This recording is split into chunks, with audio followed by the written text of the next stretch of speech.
Good morning class. Welcome to another video. ठीक है, इस वीडियो में हम बात करने वाले हैं बिल्कुल नए चैप्टर की। ठीक है, ऑलरेडी मैंने problem solving series last lecture में ख़त्म कर दी थी, जो कि 6 पार्ट की वीडियो आप लोगों को जरूर देखें। उसके बाद आप इसको स्टार्ट कर सकते हो। ओके, सो दिस वीडियो, इस वीडियो में हम बात करने वाले हैं मैग्नेटिज्म के बारे में। बेसिकली मैग्नेटिज्म हमारा, उसकी जो बेसिक डेफिनेशन है कुछ कुछ, और मैग्नेटिक डायपोल के बारे में, जैसा कि मैंने लास्ट वीडियो में बताया था कि मैग्नेटिक डायपोल की बात हम करेंगे इस चैप्टर में। तो हम समझते हैं पहली चीज़ तो मैग्नेटिज्म होता क्या है।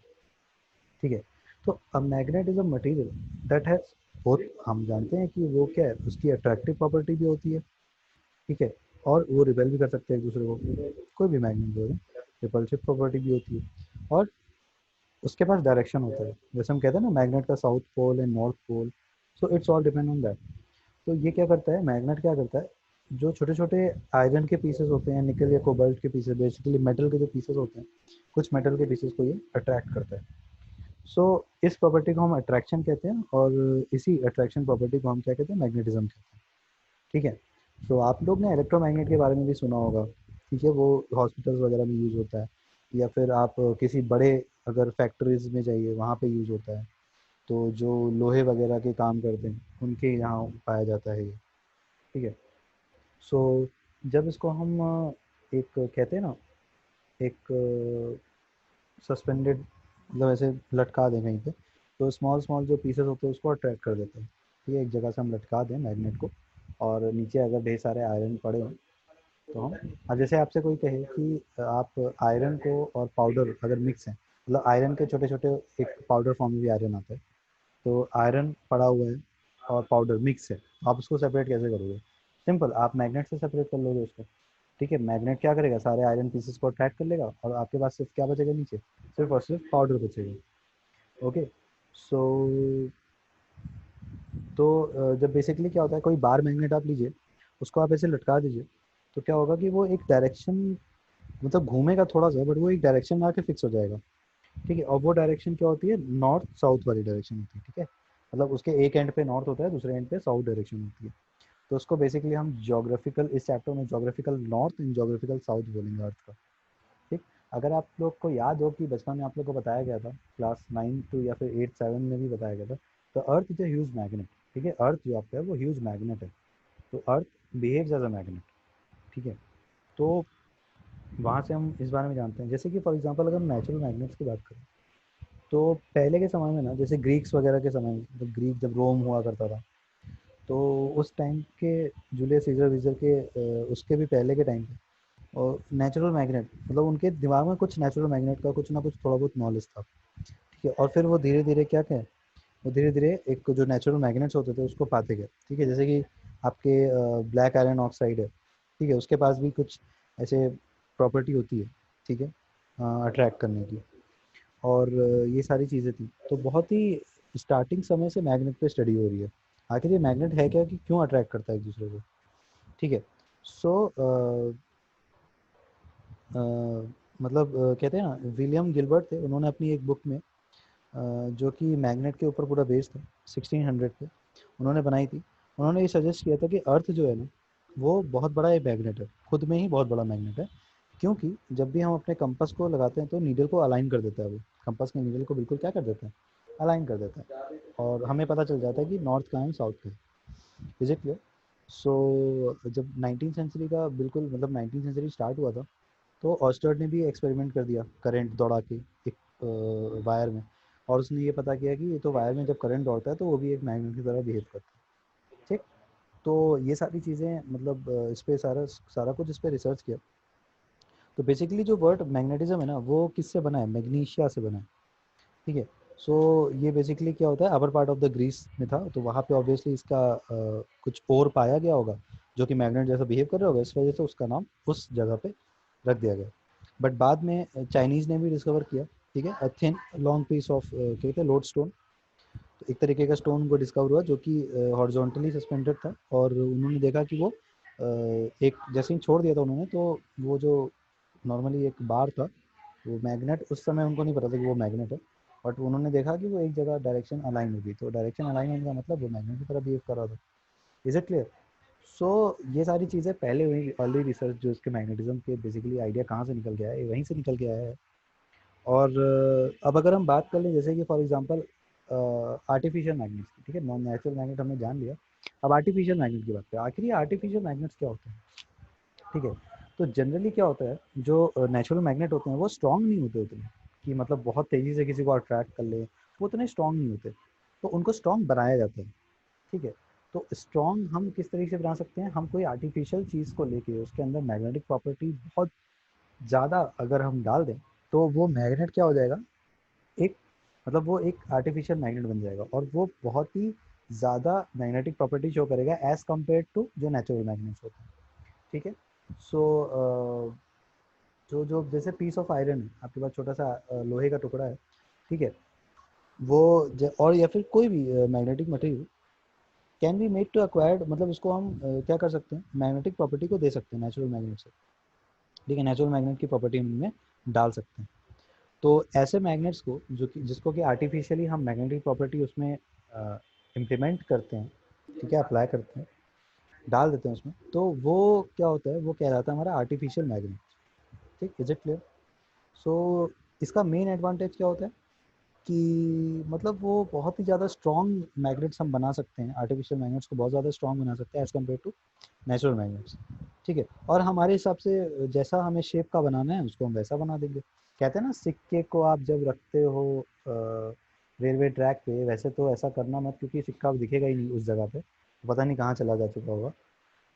तो वो मैग्नेट की तरह बिहेव करने लगता है, हाँ, क्योंकि जब बहुत ज़्यादा देर तक आप उसको कहते हैं ना, वो फ्रिक्शन से बहुत ज़्यादा तेज़ तक करोगे तो मैग्नेटिक प्रॉपर्टी आने लगती है उसमें। जैसे कि आप कोई पिन ले लो, जो पेपर दबाने वाली पिन होती है, यू क्लिप, जो उसको हम यू क्लिप कहते हैं, लोहे वाली, उसको आप मैग्नेट से घिसते रहोगे, घिसते रहोगे, घिसते रहोगे, घिसते रहोगे, बहुत ज़्यादा घिस दोगे ना, तो उसके अंदर भी थोड़ी बहुत मैग्नेट की प्रॉपर्टी आ जाती है, ठीक है। तो अर्ली जब आप बड़े हो जाओगे ना, तो एक मैग्नेटॉन कर का एक आपका एलिमेंट्री पार्टिकल होता है जो कि ट्रांसफ़र हो जाता है उस मैग्नेट से उसके अंदर, इस वजह से ऐसा होता है, उसके अंदर मैग्नेटिक प्रॉपर्टी आ जाती है। खैर, वो तो बहुत हाई क्लासेस की बात है, अभी के लिए हमें ये समझना है कि मैग्नेटिज्म एक ऐसी प्रॉपर्टी है जो कि एक मटेरियल के अंदर आ जाती है, जिससे कि वो दूसरे मेटल्स को अट्रैक्ट करने लगती है, दैट्स इट। ओके। तो जैसे हमारे आर्टिफिशियल मैग्नेट्स कितने तरीके के होते हैं, आपने देखा है लैब में बार मैग्नेट पाया जाता है, मैग्नेटिक नीडल हॉस्टेड एक्सपेरिमेंट में आपने ये पढ़ा, चैप्टर 1 में पढ़ा था, चैप्टर मतलब इसके लास्ट चैप्टर में पढ़ा था, लास्ट लास्ट चैप्टर में। एक हॉर्स शू मैग्नेट आता है जिसको कि आपने कार्टून्स वगैरह में देखा होगा, ठीक है, जनरली जो मैग्नेट जैसे हॉर्स शू का आता है, वो मैग्नेट क्यों ऐसा होता है, वो रेडियल करने के लिए। खैर, वो आपने देखा कि रेडियल का क्या फ़ायदा होता है, हमने मूविंग कॉइल गैल्वेनोमीटर में देखा था इस चीज़ को। और एक होता है बॉल एंड मैग्नेट जिसका कि एंड बॉल से बना होता है। खैर, ये सारे तो टाइप्स ऑफ आर्टिफिशियल मैग्नेट्स हो गए, ठीक है। तो बेसिकली क्या चल रहा है, ये अभी इंट्रोडक्शन चल रहा है, अभी हम पहले टॉपिक पे आएंगे जो कि डायपोल है। तो डायपोल तक पहुंचने के लिए पहले हमें ये सब चीज़ें जाननी, थोड़ा सा एक इंटरेस्ट बनता है कि हाँ, मैग्नेटिज्म हम पढ़ क्यों रहे हैं। ओके। सो अगर हम बेसिक प्रॉपर्टी की बात करें मैग्नेट्स की, तो बेसिक प्रॉपर्टी क्या होती है, मैग्नेट अट्रैक्ट करते हैं, यानी कि अट्रैक्टिव प्रॉपर्टी, वो दूसरे आयरन के पीस को, कोबाल्ट या निकल जो भी मेटल होगा उसको क्या करेगी, अट्रैक्ट करेगी, ठीक है। सो हम हर मैग्नेट के पास ना दो पोल होते हैं, कभी भी कोई मैग्नेट आपको सिंगल पोल का नहीं मिलेगा कि नॉर्थ पोल का मैग्नेट है कि साउथ पोल का मैग्नेट है। आप बल्कि बार मैग्नेट को तोड़ोगे भी ना, तो भी वो जो टूटेगा वो भी आपके दो अलग अलग बार मैग्नेट्स बन जाएंगे। आप समझ रहे हो, मतलब आप, it is impossible to find a magnet जिसका कि एक ही पोल है। सो अट्रैक्टिव प्रॉपर्टी होती है, और मैग्नेट के हमेशा दो पोल होते हैं। और दूसरी चीज़, मतलब तीसरा प्रॉपर्टी क्या होता है कि ये डायरेक्शन होता है इसके में, कभी भी आप इसको ऐसे लटका दोगे ना कहीं पे, तो वो एक जगह अलाइंड हो जाएगा, ठीक है, और उसके बाद घूमेगा नहीं, वो साउथ और नॉर्थ की डायरेक्शन में बिल्कुल क्या हो जाता है, अलाइन हो जाता है, ठीक। क्योंकि अर्थ के अंदर ना मैग्नेट है बड़ा सा, एक साउथ पोल है, एक अर्थ नॉर्थ पोल है। तो आप जानते हो, अपोजिट जो पोल्स होते हैं, जैसे कि चार्ज के केस में था ना, अपोजिट चार्ज अट्रैक्ट, वैसे ही यहाँ पे जो अपोजिट पोल्स होंगे वो अट्रैक्ट करेंगे, जो लाइक पोल्स होंगे वो रिपेल करेंगे, ठीक है। सो हमारा जो अर्थ के अंदर जो मैग्नेट है, साउथ पोल और नॉर्थ, तो वो ऐसा अलाइंड हो जाता है मैग्नेट कि आपके साउथ पोल की तरफ नॉर्थ का मुंह चला जाता है उसका, और नॉर्थ की तरफ साउथ का मुंह चला जाता है, क्योंकि अट्रैक्ट करते हैं दोनों एक दूसरे को, तो वहाँ पे वो अट्रैक्ट होकर बिल्कुल रुक जाते हैं, ठीक है। कोई भी मैग्नेट, बड़े से बड़ा मैग्नेट को आप अगर लटकाओगे तो इस तरीके का फॉर्म ले लेता है। सो लाइक पोल्स हमारे क्या करते हैं, रिपेल करते हैं, और अनलाइक पोल्स अट्रैक्ट करते हैं, ये आपको पता चल गया। और मैग्नेट हमेशा ना पेयर्स में एग्जिस्ट करता है, ये भी आपको पता चल गया, यानी कि पोल्स में एग्जिस्ट करता है। आप बड़ा सा एक बहुत 1 किलोमीटर लंबा मैग्नेट ले लो, 1 किलोमीटर लंबा ले लो, एक जगह एक पोल उसका ऑब्वियसली नॉर्थ होगा और एक पोल साउथ पोल होगा, उसको बीच से आधा कर दो, आधा आधा किलोमीटर का, तो भी आपके 2 बार मैग्नेट तैयार हो जाएंगे। और उसको आधा करते करते करते कितना भी छोटा बना दो, हमेशा क्या होगा, आपका जो मैग्नेट होगा वो डायपोल में ही एग्जिस्ट करेगा। ठीक, बात कर लेते हैं मैग्नेटिक इंडक्शन की। तो मैग्नेटिक इंडक्शन क्या होता है? मैग्नेटिक इंडक्शन क्या होता है? तो देखो क्या होता है मैग्नेटिक इंडक्शन। जो मैग्नेट होता है ना, वो मैग्नेटिज्म को प्रोड्यूस करता है, ठीक है, या फिर हम कह सकते हैं वर्ड इंड्यूस करता है। Induce is a word. अब हम इंड्यूस वर्ड यूज़ करेंगे, ये इंड्यूस इंडक्शन वगैरह हम पढ़ेंगे, म्यूचुअल इंडक्शन, सेल्फ इंडक्शन, ये सारे हम ईएमआई में पढ़ेंगे, इलेक्ट्रोमैग्नेटिक इंडक्शन में। तो वो भी एक अलग चैप्टर है, हमें पढ़ना ही है उसको। सो बेसिकली क्या हो रहा है कि ये जो फिनोमिना है ना, जो मैग्नेट की वजह से मैग्नेटिज्म इंड्यूस हो जाता है किसी एक सब्सटेंस में, ठीक है, या फिर एक मैग्नेटिक सब्सटेंस में जो कि उसके पास हम रखते हैं, तो that is known as magnetic induction. देखो, कभी भी एक चीज़, एक एक्सपेरिमेंट करना, बड़ा सा मैग्नेट होगा आपके पास, स्पीकर का तोड़ के, या फिर स्पीकर मत तोड़ना, मतलब ऐसे नॉर्मल टूटा उटा कुछ ऐसा मैग्नेट, पावरफुल मैग्नेट थोड़ा रखा होगा आपके पास, तो क्या करना, उसको पकड़ना, और उसमें जो लोहे वाले सिक्के आते हैं ना, 2 सिक्के लेना, 2 सिक्के। पहले एक सिक्का उसमें ऐसे चिपका देना, तो सिक्का आपको ऐसे लटकता हुआ चिपक जाएगा उसमें। उसके बाद उसी सिक्के से दूसरे सिक्के को टच कराना। तो अब आप देख रहे होगे कि उसी सिक्के से जब दूसरे सिक्के को टच कराया तो वो सिक्का उस सिक्के से चिपक गया। इसका मतलब क्या हुआ, मैग्नेट ने मैग्नेटिक प्रॉपर्टी को इंड्यूस किया उस कॉइन में, ठीक है, और उस कॉइन में मैग्नेटिक प्रॉपर्टी आ गई। अब वो कॉइन के अंदर जो मैग्नेटिक प्रॉपर्टी आई उतनी नहीं आई, भले वो वीक मैग्नेट बना, बट उसने दूसरे पे ट्रांसफर करी उस चीज़ को, मतलब वो भी उससे अट्रैक्ट होने लगा, यानी कि coin starts behaving as a magnet. समझ रहे हो मेरी बात को? तो ये सारी चीज़ें आपको रेफरेंस बुक में ज़रूर रीड कर लेना है, सारी चीज़ को, बहुत ही छोटा इंट्रोडक्शन है, तो उसको ज़रूर रीड कर लेना आप एक बार, ठीक है। ओके, सो कुछ इंपॉर्टेंट डेफिनेशन है जो कि आपको जाननी चाहिए मैग्नेटिज्म से। जैसे मैग्नेटिक फील्ड क्या होती है आपको पता है? मैग्नेटिक फील्ड क्या होती है भाई? एक ऐसा रीजन अराउंड मैग्नेटिक, जो जिसके अंदर जो भी मैग्नेट है, जो कि मैग्नेट की तरह बिहेव कर रहा है, या फिर कोई भी ऐसा मैग्नेटिक मटेरियल है, उसके अराउंड का जो रीजन होता है उसी को हम बोलते हैं क्या, मैग्नेटिक फील्ड। ठीक है, उसके अराउंड के मतलब जितना रीजन में वो इन्फ्लुएंस कर रहा है वो मैग्नेटिक मटेरियल अपने मैग्नेटिक प्रॉपर्टी को, उसको उस रीजन को हम कहेंगे उतनी दूर में हमारी मैग्नेटिक फील्ड है। ठीक, अगर हम बात करें यूनिफॉर्म मैग्नेटिक फील्ड की, तो यूनिफॉर्म मैग्नेटिक फील्ड क्या होता है? यूनिफॉर्म, ध्यान से सुनना, देखो क्या होता है ना, नॉर्मल मैग्नेटिक जो होते हैं वो कहीं कहीं क्या होता है, मैग्नेटिक लाइंस बहुत ही क्लोज क्लोज हो जाती हैं, और फिर मैग्नेटिक फील्ड लाइंस कहीं दूर दूर चली जाती हैं।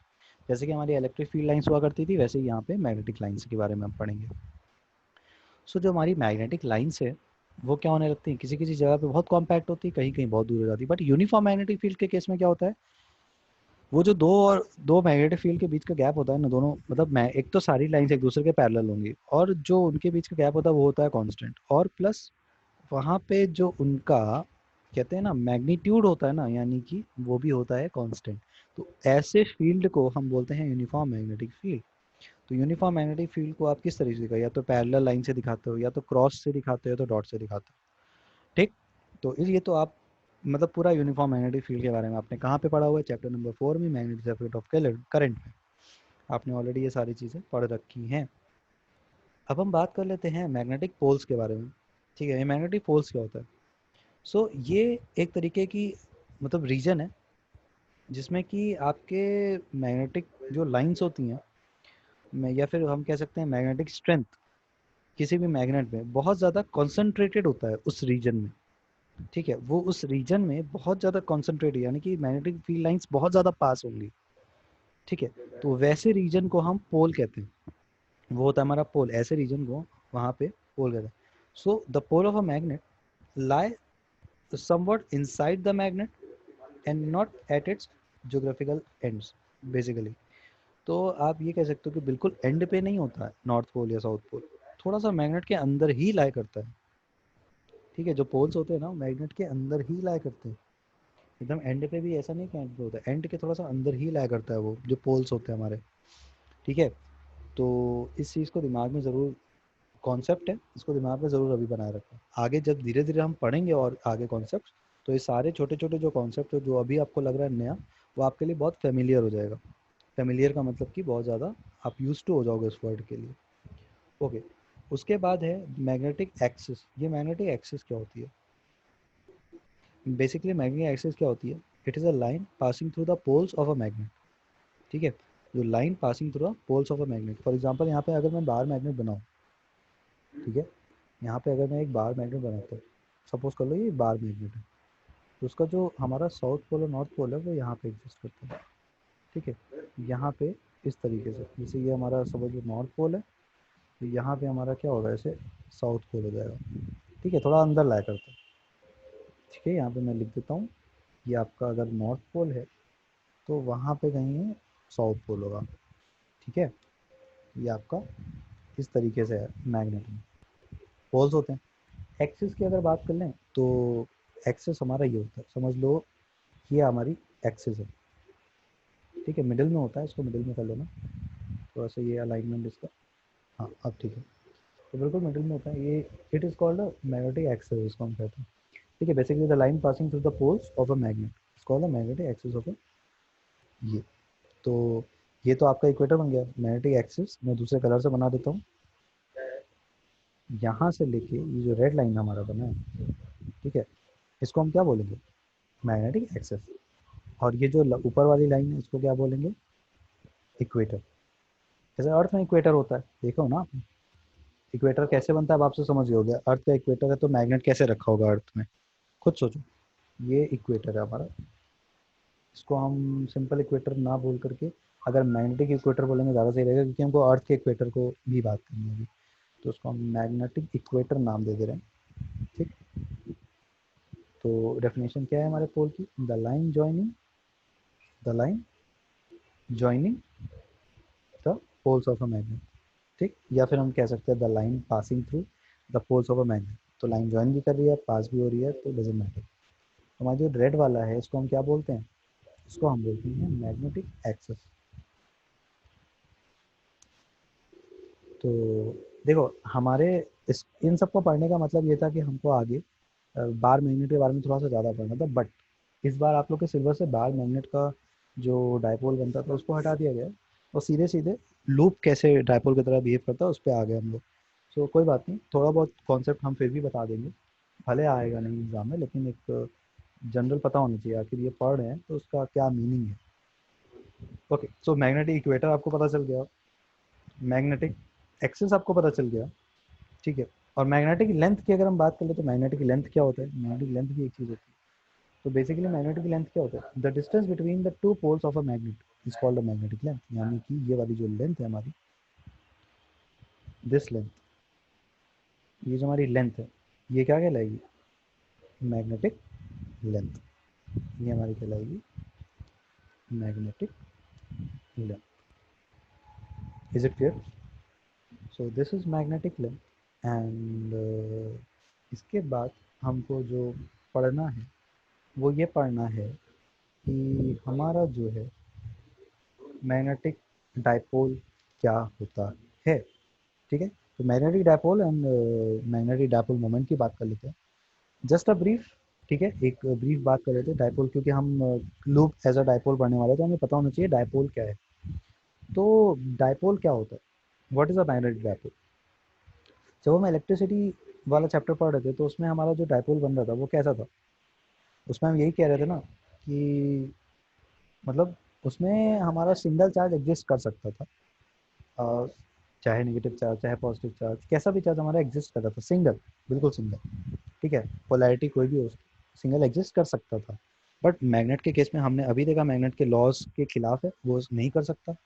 ठीक है, सो क्या होता है यहाँ पे ना, क्या कहते हैं, वहाँ पे हमने डायपोल के बारे में भी पढ़ा था, जो इलेक्ट्रिक डायपोल था हमारा, उसमें क्या था, दो अपोजिट चार्जेस कुछ डिस्टेंस से दूर रखे हुए थे ना, वो हमारे क्या थे? इलेक्ट्रिक डायपोल, उसको हम बोल दिए थे। ठीक, और उसका एक मोमेंट होता था, इलेक्ट्रिक डायपोल मोमेंट के बारे में भी हमने जाना था। सो यहाँ पे क्या है, यहाँ पे क्या है, यहाँ पे मैग्नेटिक डायपोल होता है, ठीक। और वहाँ पे जो इलेक्ट्रिक डायपोल पढ़े थे हम पी से पढ़े थे, पी वेक्टर से।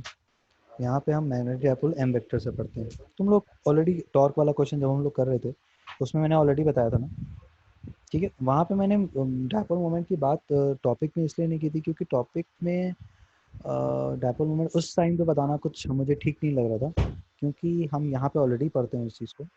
खैर, अब क्योंकि आप लोग वो चीज़ पढ़ चुके हो, हल्का सा वहाँ पे एक ब्रीफ मिल गया था आप लोग को, यहाँ पे डिटेल में हो जाएगा।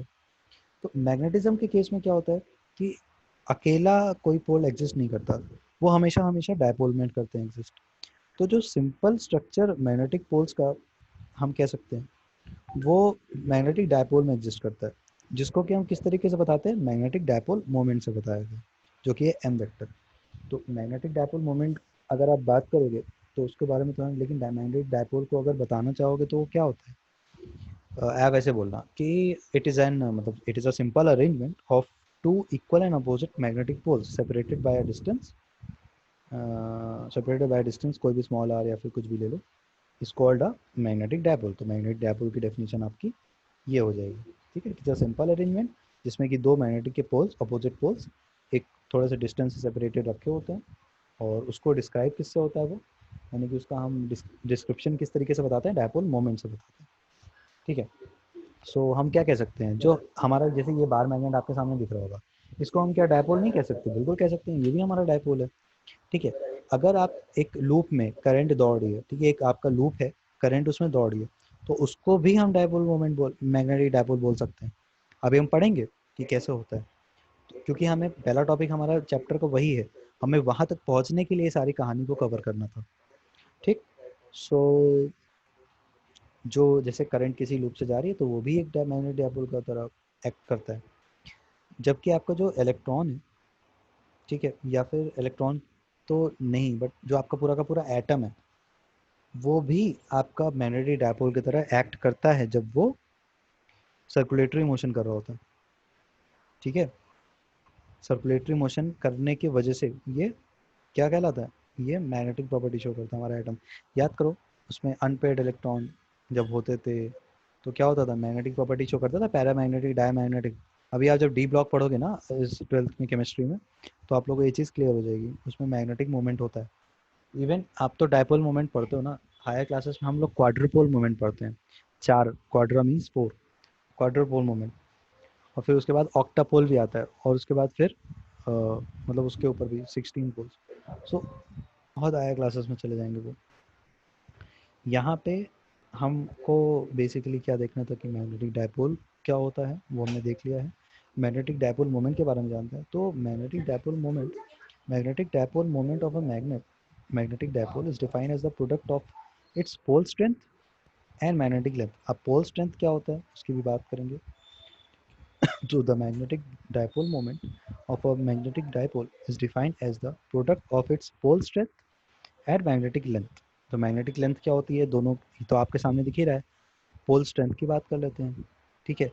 सो मैग्नेटिक डायपोल बेसिकली क्या होता है, it is a vector quantity, क्योंकि हमने एम वेक्टर से ही डिनोट किया था उसको टॉर्क वाले क्वेश्चन में भी, जो कि किस तरह से डायरेक्टेड होता है, जैसे कि हमारा जो इलेक्ट्रिक डायपोल का क्या डायरेक्शन होता है, जल्दी से आप लोग मुझे बताओगे, ठीक है।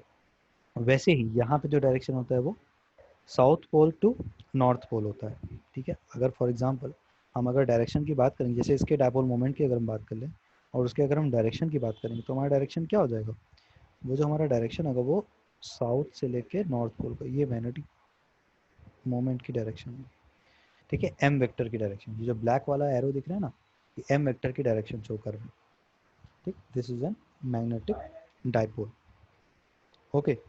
सो मैग्नेटिक डायपोल मोमेंट आप किस तरीके से लिख सकते हो, यहाँ पे मैं अगर लिखूँ मैग्नेटिक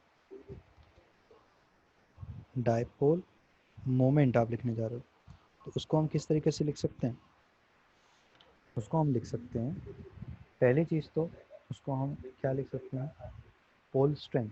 पोल स्ट्रेंथ पे हम बाद में आएंगे, अभी पोल स्ट्रेंथ, अभी के लिए ये जान लो इसकी definition, pole strength multiply by magnetic length,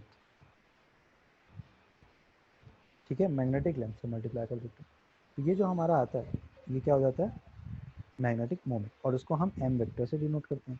M के ऊपर वेक्टर लगा लेना, ठीक है, क्योंकि हम लगाएंगे तो लिखते टाइम दिखता नहीं है, कोई बात नहीं, ये इस तरीके से होता है, स्मॉल क्यू एम से डिनोट करते हैं किसको, हम होल स्ट्रेंथ को, ठीक है। क्यू सफिक्स एम, क्यू के नीचे छोटा सा एम लगा होता है, मल्टीप्लाई बाय 2 इंटू एल, और ये जो लेंथ होता है इस पर भी वेक्टर होता है, ठीक।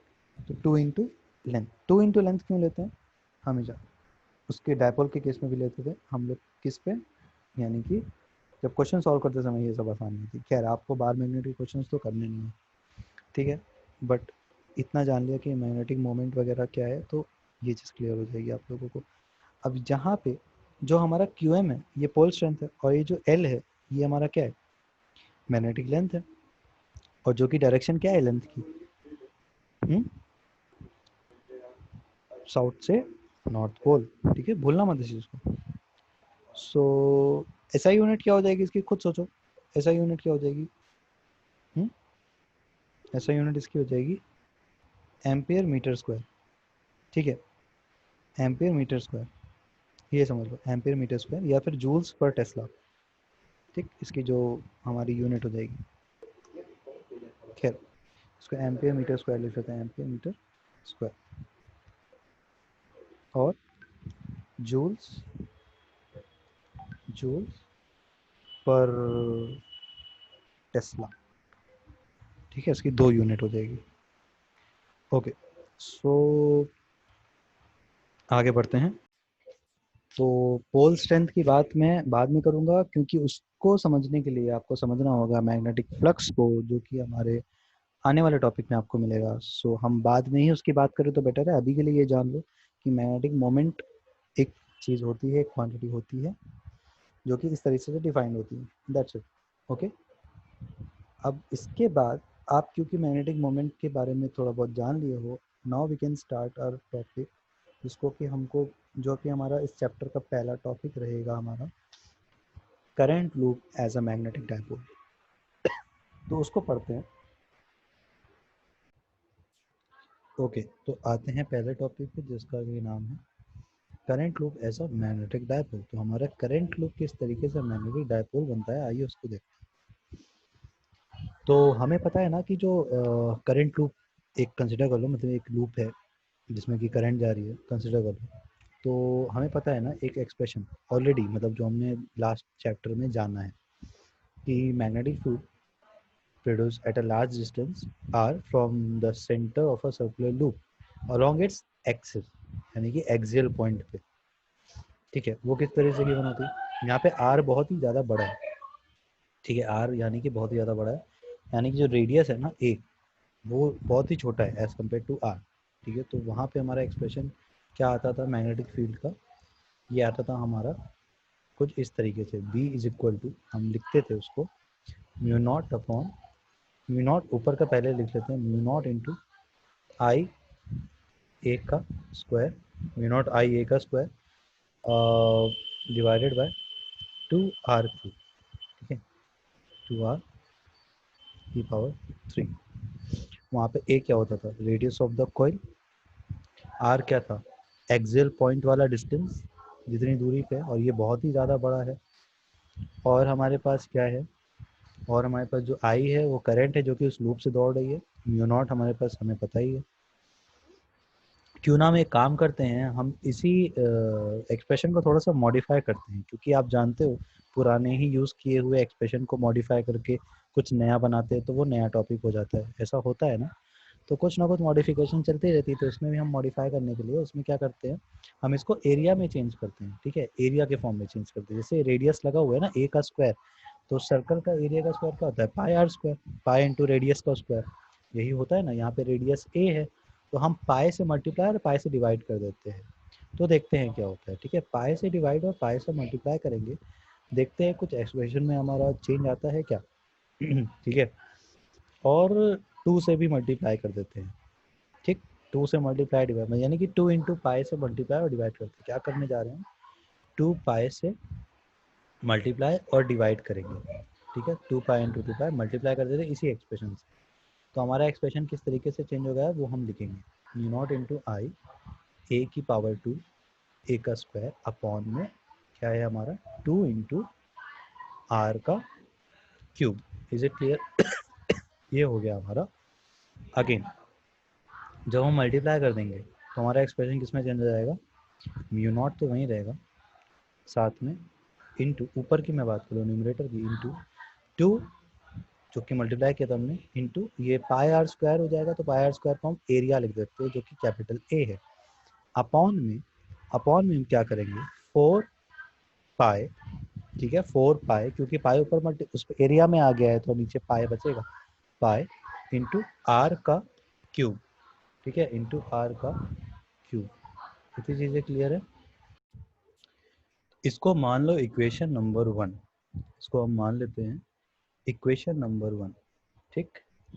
अब इक्वेशन नंबर 1 बन गई तो दूसरी इक्वेशन तो हमको वो भी हमको कहीं ना कहीं से बनानी पड़ेगी।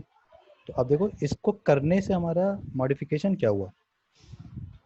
जैसा कि हमने इलेक्ट्रिक फील्ड के लिए जो हमारा, याद करो इलेक्ट्रिक फील्ड वाला, हम इलेक्ट्रिक फील्ड लिखते हैं ड्यू टू क्या, सर्कुलर हमारा था ना एक, उससे हम जब निकालते थे इलेक्ट्रिक फील्ड सर्कुलर कॉइल से, उसमें जब हम निकालते थे तो हमारा क्या आता था, एक डीएल छोटा सा पार्ट लेते थे, उसके थ्रू इस तरह से निकलता था, मतलब एक्सियल पॉइंट पे। क्या था वाला एक्सप्रेशन? डायपोल मोमेंट के केस से करते थे हम, याद करो कुछ ऐसा डायपोल वाला आता था सिनेरियो, ठीक है।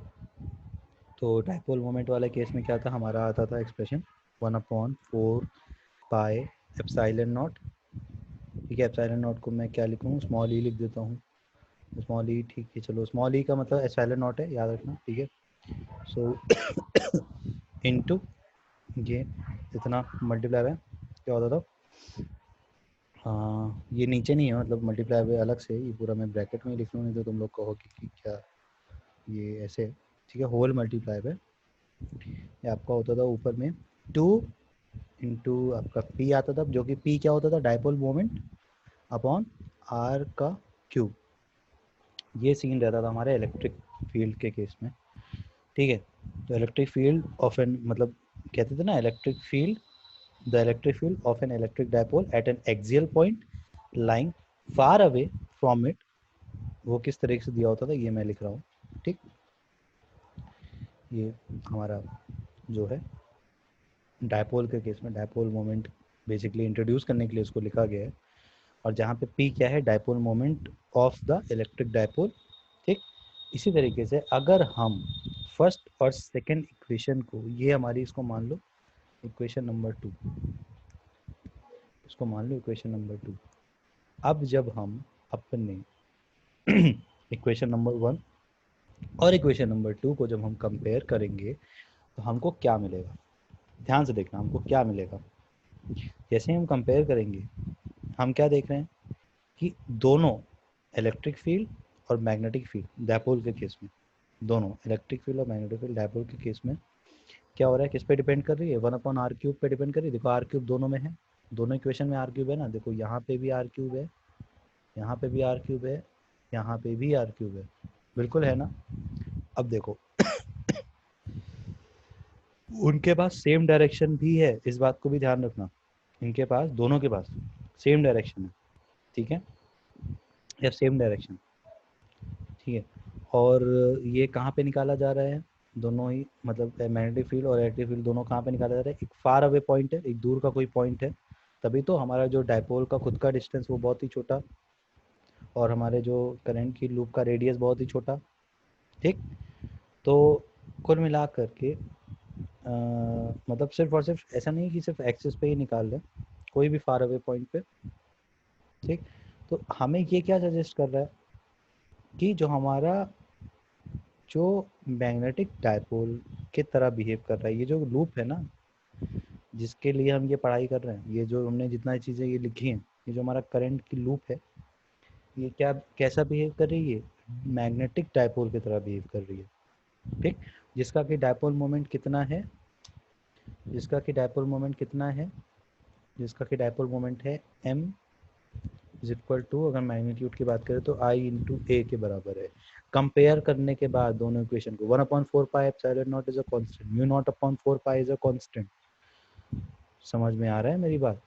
तो 2 इंटू यहाँ से 2 को कंपेयर करो, वहाँ पे अपॉन r³ आ रहा है, ठीक, यहाँ पे भी r³ है, बचा क्या, यहाँ P है, वहाँ पे I इंटू ए है। जैसे यहाँ पे P डायपोल मोमेंट है, वैसे वहाँ पे I इंटू ए को डायपोल मोमेंट होना चाहिए। बट किसका डायपोल मोमेंट? मैग्नेट का डायपोल मोमेंट। ठीक है, तो मैग्नेटिक मोमेंट अगर इसको वेक्टर फॉर्म में लिखेंगे तो m पे वेक्टर आ जाएगा, जो कि मैं नहीं लगा रहा हूँ यहाँ पे, बट आप लोग लगा लेना। और ये current into area, area is a vector. ठीक है, एरिया जो होता है ना वो वेक्टर क्वांटिटी होता है। एरिया वेक्टर हम लोग पढ़ते आ रहे हैं ना। ठीक है, वेक्टर वाली वीडियो देख लेना एक बार, इसी में मिल जाएगी चैनल पे। ओके, सो ये जो रिजल्ट है ये किसके लिए वैलिड है? प्लेनर लूप के लिए। ठीक है, चाहे जिस शेप की लूप हो, लेकिन प्लेनर लूप होनी चाहिए, यानी कि एक प्लेन पे वो पूरी लूप लाई करनी चाहिए। ठीक, तो हम क्या कह सकते हैं? द मैग्नेटिक मोमेंट या फिर magnetic dipole moment of any current loop is equal to the product of the current and its loop का एरिया। समझ में आया हमने किस तरीके से यहाँ, हम किस तरीके से यहाँ तक पहुंचे? समझ रहे हो ना मेरी बात? हमने किससे कंपेयर किया? हमने इलेक्ट्रिक फील्ड से कंपेयर किया, जो कि डायपोल की वजह से होता था किसी भी पॉइंट पर। ठीक है, हमने उससे क्या किया? हमने उससे कंपेयर किया। ठीक, कहते हैं ना electric field of an electric dipole eight N axial point. ये जो एक्सप्रेशन है किसका है? Electric field of an electrical dipole eight N axial point. Axial point कौन सा होता है आप लोग पता है? एक्सिस के अलोंग वाला पॉइंट। लाइंग फार अवे मतलब कोई बहुत दूर, तभी तो हमारी जो डायपोल की जो मतलब लेंथ है उस पर मैटर नहीं करेगी। ठीक है, तो वो उस पर वो बहुत ज़्यादा बड़ा हो जाएगा, जो डिस्टेंस है बहुत दूर है, मतलब आर ए से बहुत बड़ा है। तो अगर ए मतलब डायपोल की डिस्टेंस होती है, वैसे ही यहाँ पे ए क्या है? रेडियस है लूप का। उसके कंपैरिजन में जो हमारा आर है यानी कि एक्सियल पॉइंट का डिस्टेंस, वो बहुत ही ज़्यादा बड़ा है। ठीक है, इसी वजह से हमारा एक्सप्रेशन वो जो वाला हमने पढ़ा था फोर्थ चैप्टर में, वो ऐसा बदल गया। ठीक है, ये वाला एक्सप्रेशन है वो। फिर उसको हमने क्या किया? मॉडिफाई किया, 2 पाई से मल्टीप्लाई, 2 पाई से डिवाइड किया, तो हमारा ये एक्सप्रेशन इस तरीके से मॉडिफाई किया। हमको बेसिकली क्या करना था? हमको इस वाली इक्वेशन से मैच कराना था, कंपेयर कंपेयर करना था। तो हमने कंपेयर करके क्या निकाला कि सिर्फ एक ही डिफरेंस आ रहा है। जैसे यहाँ पे डायपोल मोमेंट है, वहाँ पे आई और ए का करंट का और एरिया का एक प्रोडक्ट है, जो कि हम जिसको बोल सकते हैं, जैसे यहाँ पे जो मोमेंटम, मतलब मोमेंटम कह रहा हूँ, जो इलेक्ट्रिक डायपोल मोमेंट काम कर रहा है, वहीं वहाँ पे product of area into current काम कर रहा है। वहाँ से हमने क्या निकाला कि हमारा करंट और जो एरिया का प्रोडक्ट है वो मैग्नेटिक मोमेंट, हम उसको नाम बोलेंगे आज से। ठीक, तो यहाँ से हम क्या कह सकते हैं कि हमारा जो लूप, करंट की लूप है, वो डायपोल की तरह एक्ट कर रहा है after the modification of this equation. तो इसका रिजल्ट क्या निकल के आया है कि जो मैग्नेटिक डायपोल मोमेंट है किसी भी करंट लूप का, हम किस तरीके से बता सकते हैं? It is the product of जो उसमें करंट है इनटू उसका एरिया। अगर वेक्टर फॉर्म में लिखना है तो एरिया वेक्टर लिखना होगा। Is it clear? ये बात क्लियर हो गई? ठीक, अब चलो इतनी बात क्लियर है। अब हम बात करते हैं डायरेक्शन की। तो डायरेक्शन कहाँ से पता चलता है मैग्नेटिक मोमेंट का? राइट हैंड थंब रूल से पता चलता है, अभी पता चलेगा। तो ऐसा कुछ नया नहीं है डायरेक्शन बताना। डायरेक्शन हमारा राइट हैंड थंब रूल से पता चलता है। क्या करते आ रहे थे अभी तक? क्या करते आ रहे थे अभी तक, हम बताओ। करंट सर्कुलर लूप में घूम रहा है, तो करंट की डायरेक्शन में अपने फिंगर्स को कर्ल करेंगे। जब मैंने बताया था ना, जब करंट गोल गोल घूमता होता है तो अपने फिंगर्स को गोल गोल घुमाते हैं। जब मैग्नेटिक फील्ड गोल गोल होती है तो हम अपने मैग्नेटिक फील्ड को गोल गोल घुमाते हैं। ठीक अब यहाँ के लिए ये समझना है हमको क्या करना है। अगर आवाज़ थोड़ी धीमी आए तो यूज़ कर लेना ईयरफोन, स्पीकर पे मत देखना, क्योंकि बहुत ज़्यादा चिल्ला नहीं पाएंगे since I am not feeling well. तो ठीक है, अभी के लिए इतना ही, ऐसे ही काम चलाइए। ओके, सो मैं कह रहा था राइट हैंड थंब रूल कैसे लगाएंगे। यहाँ पे आपकी करंट की लूप है, सपोज मैं यहाँ बना लेता हूँ करंट की लूप, आपकी ये करंट की लूप है। ठीक, ये लूप कुछ ऐसे रखी है, समझ लो मतलब प्लेन के अंदर से ऐसे आपकी तरफ ऐसे रखी है, मतलब बिल्कुल ऐसे नहीं, स्क्रीन पे नहीं रखी, मतलब स्क्रीन से आर पार ऐसे रखी है, समझ लो। ठीक है, इस तरीके से रखी है। ओके, और इसमें से करंट किस तरीके से जा रही है? सपोज कर लो हम एंटी क्लॉकवाइज मान लेते हैं करंट को, तो एंटी क्लॉकवाइज हम बना देते हैं ताकि तुम लोग को दिखे कि हाँ ये करंट एंटी क्लॉकवाइज जा रही है। ठीक है, डायरेक्शन तुम लोग को अब क्लियर हो गई होगी कि कैसे एंटी क्लॉकवाइज जा रही है। ठीक है, कैसे एंटी क्लॉकवाइज जा रही है भाई, देखो इस तरीके से एंटी क्लॉकवाइज जा रही है, करंट जा रही है। ये लिख दें क्या? करंट लिखने की जरूरत है नहीं, एरो तो करंट ही बताएगा। चलो हम लिख भी देते हैं। ठीक, करंट हो गया यहाँ पे। उसके बाद क्या करना है, हमको अपने फिंगर्स को करंट के डायरेक्शन में कर्ल करना है। फिर हमारी जो किसकी, लेफ्ट की राइट हैंड की, याद रखना। ठीक है, मैं यहाँ पे लिख देता हूँ, direction of magnetic moment is given by direction of m is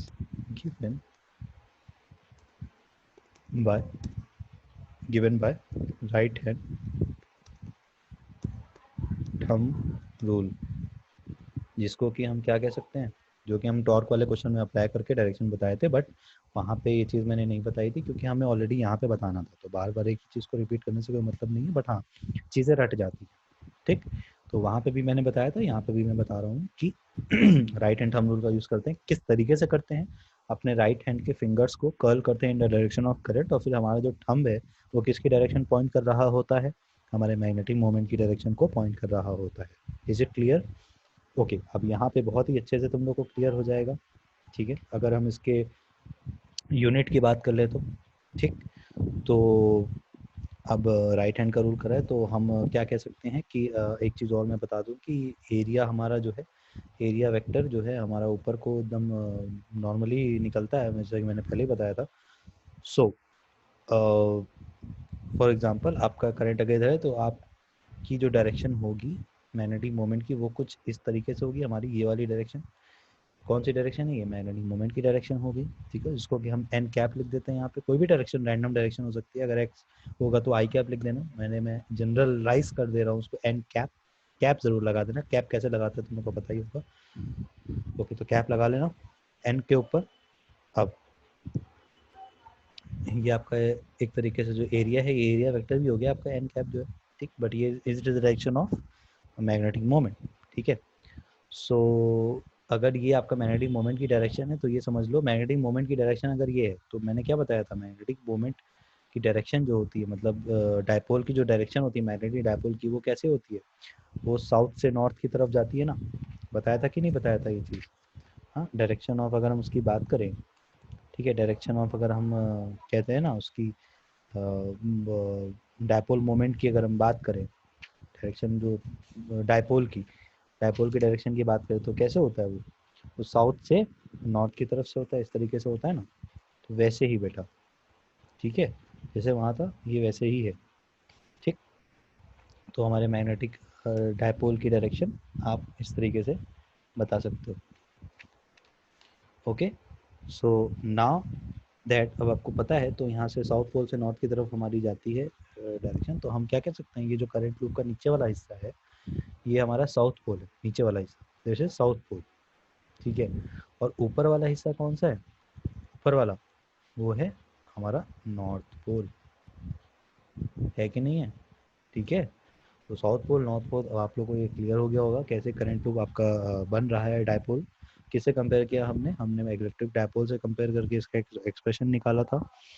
सो सारा कुछ कंपैरिजन का ही खेल है, अगर इक्वेशन टाइम पे याद आ गई तो बहुत ही ईजी हो जाता है। खैर, सो जैसे कि आपके फिगर में दिख रहा है नॉर्थ पोल कौन सी है और साउथ पोल कौन सी है आप बता सकते हो, तो इसी तरीके से हम क्या कह सकते हैं कि करंट जो लूप है वो हमारे मैग्नेटिक डायपोल की तरह बिहेव कर रहा है। ठीक है, आप लोग को अगर लग रहा होगा कि मैं बहुत जल्दी जल्दी बोल रहा हूँ तो वीडियो क्योंकि छोटी रहे, बहुत ही बोरिंग ना लगे, इस वजह से मैं जल्दी जल्दी बोल रहा हूँ, ताकि आप लोग पॉज कर करके जो भी मैं बोल रहा हूँ उसको अगर किसी को इंपॉर्टेंट लग रहा है तो वो जैसे मैं बोल रहा हूँ हिंदी में ही लिख ले वहाँ पे अपने नोट्स पे। ठीक है, तो उसको एग्जाम टाइम में फ़ायदा ही मिलेगा। Okay, so I will try कि मैं थोड़ा सा धीरे ही बोलूँ। सो अगर हम कह सकते हैं कि जो हमारा कॉइल है वो अगर नंबर ऑफ टर्न्स, मतलब कोई एक एन एन टर्न्स है उस कॉइल के अंदर, तो हमारा मैग्नेटिक मोमेंट कैसा चेंज हो जाएगा खुद सोचो। एन आ जाएगा ना, सिंपल सिंपल एन आ जाएगा। इफ अगर हम लगे if coil has an turns, अगर कॉइल के पास एन टर्न्स आ गए तो हमारा एक्सप्रेशन कैसे चेंज जाएगा, देन क्या होगा, हमारा जो m होगा वो कैसे बदल जाएगा, सोचो सोचो सोचो, i इंटू ए है ना, तो सिंपल है n इंटू आई इंटू ए आ जाता है। अब तुम लोग को याद आ रहा होगा सर ये तो देखा देखा लग रहा है, ये तो हमने टॉर्क में देखा है। हाँ बहुत अच्छे, तुम लोग ने टॉर्क में देखा है। टॉर्क का हमारा फॉर्मूला क्या होता था, NIAB, यही होता था ना। तो वहीं बस हम इसीलिए तो क्वेश्चन में मैग्नेटिक मोमेंट को हमने इंट्रोड्यूस किया था। NIA हमारा क्या होता था, मैग्नेटिक मोमेंट हो जाता था, याद करो। अब वो वाली कन्फ्यूजन भी क्लियर होगी। अगर वहाँ पे आई भी होगी तो वैसे तो नहीं आई होगी क्योंकि वहाँ पे क्लियर कर दिया गया था, बट अगर आई भी होगी तो अभी क्लियर होगी। ठीक है, इसीलिए मैं कह रहा हूँ कि प्रीवियस वीडियोस को जितनी भी है वो सारी देख के ही आप इस पे जंप करिएगा। ठीक है, एक्सपेक्ट करते हैं कि आप लोग सारी वीडियो देख रहे होगे, बट लेकिन भाई अब कुछ लोग की स्मार्टनेस है जो कि, अब क्या ही बोला, कुछ लोग ज़्यादा स्मार्ट है, तो जो स्मार्टनेस जिस तरीके से कर रहे हैं वो वैसे कर लीजिएगा, जैसे आपकी मर्जी। ठीक है, ओके। सो और जिनका जिनका काम कंप्लीट नहीं है उनके लिए वार्निंग है बेटा, दे देना काम, नहीं तो तुम्हारा बहुत बड़ा नुकसान होगा। क्या नुकसान होगा वो तुमको बाद में पछतावा होगा, फिर ये टाइम तो लौट के आएगा नहीं। तो इसलिए बेटा जो चीज़ कही जा रही है उसके लिए रेगुलर हो जाओ और अपना एटीट्यूड अपने पास रखो, हम पे कुछ फर्क नहीं पड़ने वाला। रहो एटीट्यूड में तो एटीट्यूड में ही रह जाओगे।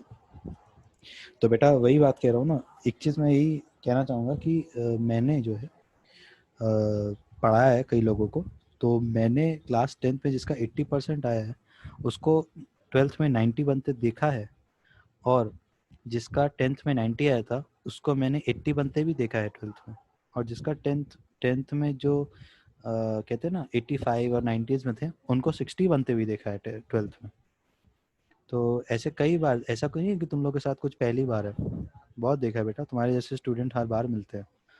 सो वो बाद में पछतावा जरूर करते हैं लेकिन अभी नहीं समझोगे, और तुम लोग के साथ भी यही, अभी नहीं समझोगे लेकिन बाद में पछतावा होगा।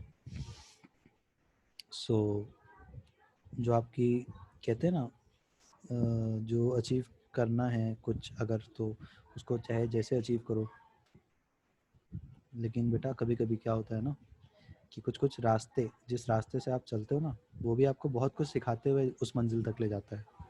तो उस मंजिल पे बहुत लोग पहुँचेंगे बट अलग अलग रास्ते से पहुँचेंगे, तो सबका अलग अलग अपना एक्सपीरियंस होगा। तो आप अपने रास्ते को भी थोड़ा अच्छा बनाइए ताकि आपको जो डेस्टिनी है वो और अच्छी लगे। ओके, चलो खैर आगे बढ़ते हैं। सो हम ये कह सकते हैं ना n इंटू आई इंटू ए के कह सकते हैं। तो ये जो फैक्टर n इंटू आई है, केवल जो n इंटू आई फैक्टर है इसको हम क्या बोलते हैं, इसको भी एक नाम दिया गया है अलग से। ठीक है, ये जो फैक्टर n इंटू आई है ना इसको हम बोलते हैं एम्पियर टर्न्स। क्या बोलते हैं, यहाँ पे मैं लिख देता हूँ, where n into I is equal to, क्या कहते हैं इसको, एम्पियर टर्न्स, एम्पियर टर्न्स। ठीक है, क्या बोलते हैं, एम्पियर टर्न्स। और एम्पियर टर्न्स किसका, उस करंट लूप का, ऑब्वियसली, है कि नहीं है। तो हम क्या कह सकते हैं, एक और इसका नया फॉर्मूला बन जाएगा कि magnetic dipole moment, magnetic dipole moment जो है करंट लूप का किसके बराबर है, आपके एम्पियर टर्न्स। अब क्योंकि एम्पियर टर्न्स लिखा है तो उसका कुछ मीनिंग होगा तभी लिखा है, ampere turns into loop area. ठीक है, आपके लूप का एरिया। ये बच्चों क्लियर है आप लोगों को। तो यहाँ से डायमेंशंस आप मैग्नेटिक मोमेंट का लिख सकते हो, तो डायमेंशन आपके लिए होमवर्क रहेगा, आप लोग लिख के दिखाना मुझे डायमेंशन। ठीक है, डायमेंशन मैं ज़्यादा होमवर्क देता नहीं हूँ लेकिन मैं जब चैप्टर एंड हो जाता है तो लास्ट में ज़रूर मांगता हूँ। ठीक है, और टीचर्स आप लोग को ठीक है देते होंगे होमवर्क, सब बहुत सारे होमवर्क डेली, आज का ये होमवर्क है, आज का ये होमवर्क, आज का ये होमवर्क है। हम डेली नहीं परेशान करते, हम एक बार रुलाते हैं, सिर्फ एक बार रो लो, बाकी पूरे क्लास में जो करना है करो, एक बार मेरा काम करके कंप्लीट करके दे दो, उसके बाद हम नहीं होमवर्क के लिए बोलते। कुछ क्वेश्चन जो हम कहते हैं वो तो हम उसमें बना ही देते हैं आप लोग के सीरीज़ में, क्वेश्चन प्रॉब्लम सॉल्विंग सीरीज़ में। वैसे इसमें भी चलेगी प्रॉब्लम सॉल्विंग सीरीज़, हर एक टॉपिक के बाद उसका जो भी रिलेटेड न्यूमेरिकल्स होते हैं वो हम सॉल्व करेंगे। ठीक, और जितने हो सकते हैं उतने न्यूमेरिकल सॉल्व करेंगे तो हमारे लिए और अच्छा। कुछ न्यूमेरिकल सॉल्व करते टाइम हो सकता है मेरे से कुछ कैलकुलेशन मिस्टेक हो गई हो, या फिर मुझे आंसर डायरेक्ट मैंने कभी सॉल्व किया होगा, निकाला होगा तो आंसर मैंने डायरेक्ट लिख दिया है, तो आप लोग कैलकुलेशन ज़रूर करना, मैं बार बार कहता हूँ। अगर मेरी कैलकुलेशन में कुछ गलती हो गई तो इंस्टेड ऑफ टेलिंग मी कि सर ये गलत है, आप अपने में सही कर लीजिए कि सर वो इक्वेशन हमारी वो कैलकुलेशन हमने कर ली है और वो ठीक है, इट्स ओके। सो अप्रिशिएबल जिन्होंने अभी तक अपने काम करके मुझे दे दिए हैं आज अप टू डेट, बहुत ही अप्रिसिएशन है उनके लिए, बट जिन्होंने नहीं दिए हैं तो ऑलरेडी मैंने इसके लिए एक मैसेज लिख के ग्रुप पे कई बार डाला हुआ है, तो शर्म आनी चाहिए खैर तुम लोगों को, और कुछ बात नहीं है। तो वही है, तो इसका जो डायमेंशन होगा वो क्या हो जाएगा, मुझे भी मैं सोच रहा हूँ वही लिख ही दूँ। डायमेंशन हमारा क्या है, एरिया अगर हम बात कर ले तो एरिया का डायमेंशन क्या, एरिया का डायमेंशन आपका एल स्क्वायर होता है, तो लूप एरिया चलो वो तो एल स्क्वायर हो जाएगा। एम्पेयर टर्न्स की बात है, नंबर का तो कोई हमारा वो होता नहीं है, ठीक है। करंट का हमारा डायमेंशनल फॉर्मूला होता है एम्पियर, ठीक है, और वो किससे मल्टीप्लाई हो जाएगा, एम्पियर मल्टीप्लाई हो जाएगा लूप का एरिया। एरिया क्या होता है आपका, मीटर का स्क्वायर यानी कि एल का स्क्वायर, ठीक है। अभी भी कुछ लोग होंगे जिनको डायमेंशन का आइडिया ही नहीं है कुछ, तो वेलकम बैक। क्लास 11th में जो चीज़ छोड़ी थी यहाँ पे थोड़ा सा हो सकता है आ जाए, क्वेश्चन आता है एग्जाम में, क्वेश्चन पूछता है भाई इससे, तो इसलिए आना ज़रूरी है, ठीक है। खैर यही है, तो ये हमारा डायमेंशन हो गया। अगर एसआई यूनिट की बात कर लें हम, मैग्नेटिक मोमेंट के एसआई यूनिट की बात कर लें तो वो होता है एम्पियर मीटर स्क्वायर। भाई डायमेंशन ये है, एसआई यूनिट क्या हो जाएगी, एसआई यूनिट जो होगी इसकी क्या हो जाएगी, एम्पियर मीटर का स्क्वायर। भाई मीटर तो होता ही है एसआई, एम्पियर मीटर का स्क्वायर, और एम्पियर तो हर जगह ही होता है, ठीक है। तो बस यही है आपका इस टॉपिक के अंदर, यही सब चीज़ें थी, ठीक है। सो इसकी इस तरह से डेफिनेशन देखो, बोर्ड में ना आपसे एक क्वेश्चन इस तरह का जब आता है कि 1 एम्पियर की डेफिनेशन बताइए इन टर्म्स ऑफ ये 1 एम्पियर की, या फिर वन कुछ किसी भी वन की डेफिनेशन बताइए इन टर्म्स ऑफ दिस, तो उसको आप किस तरीके से करोगे। कोई डेफिनेशन अगर आपको याद हो तो आप या फिर एक्सप्रेशन याद हो, उसमें सबको 1 1 1 चेंज कर दीजिए, या फिर कैसे भी वो 1 हो सकता है उसको 1 करके वो निकाल सकते हैं। तो ये चीज़ प्रैक्टिस से आती है, ठीक है। प्रैक्टिस नहीं करोगे तो कोई नहीं कर सकता, हमें तो एग्ज़ाम देने जाना नहीं, जाना तो तुम ही लोगों को। तो इसी तरीके से आप लोग करेंगे, ओके। तो बढ़ते हैं अपनी नेक्स्ट टॉपिक की ओर, जो कि है magnetic dipole moment of a revolving electron. अब हम रिवॉल्विंग इलेक्ट्रॉन का मैग्नेटिक डायपोल मोमेंट निकालेंगे। आपके सिलेबस से क्या कट हुआ है इस टॉपिक के अंदर, आपके सिलेबस से कट हुआ है magnetic dipole moment due to a bar magnet, axial point equatorial point, cancel out हो गया, वो हट गया इस बार केवल। जो 11th में है वो बेचारे पढ़ेंगे, आप लोग के लिए हट गया ये वाला टॉपिक। और ये वाला टॉपिक हटाना मेरे हिसाब से ठीक भी था, चलो ठीक है, क्योंकि इलेक्ट्रिक वाला पढ़ ही लिए हो तो सेम ही होता है, तो ठीक है। इलेक्ट्रिक वाले को जान लिया, ऐसा नहीं कि आप लोग बिल्कुल नहीं उस चीज़ के बारे में जाने हो, जानते तो हो। तो अब हम लोग जो पढ़ने जा रहे हैं that is magnetic dipole moment of a revolving electron. तो यहाँ से इसको काटते हैं, तो हमारा टॉपिक क्या बन जाएगा, magnetic dipole moment of a revolving electron. अब आप सोचोगे सर रिवॉल्विंग इलेक्ट्रॉन से कैसे मैग्नेटिक मोमेंट आता है, तो अभी देखते हैं बेटा, घबराओ नहीं, रुको ज़रा, सबर करो। चलो, जैसे कि कंसीडर करो कि एक इलेक्ट्रॉन रिवॉल्व कर रहा है अपनी एक्सिस पे, अपने मतलब ऑर्बिट में, ठीक है। Axis is a different thing, orbit is a different thing, तो कंफ्यूज मत होना, अपने ऑर्बिट पे रिवॉल्व करेगा ऑब्वियसली। चलो, ये डायग्राम तुम लोग को दिख रहा है, ठीक है, मैंने डायग्राम बना दिया। क्या हो रहा है इसमें, एक इलेक्ट्रॉन है जो कि रिवॉल्व कर रहा है, कैसा, एंटी क्लॉकवाइज।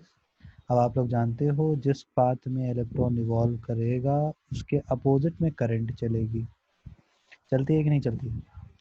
बेसिकली क्या है, अगर हम बोहर मॉडल की बात करें, बोहर जो मॉडल बताया था हाइड्रोजन जैसे एटम्स के लिए, यानी कि एक इलेक्ट्रॉन जिसमें होता है, ठीक है। तो क्या होता है, इलेक्ट्रॉन रिवॉल्व करता है उसमें, ठीक है, अराउंड अ न्यूक्लियस जो कि पॉजिटिवली चार्ज होता है, तो हमारा ये पॉजिटिव चार्ज है और ये नेगेटिव चार्ज है, ठीक, रिवॉल्व कर रहा है अपने ऑर्बिट में।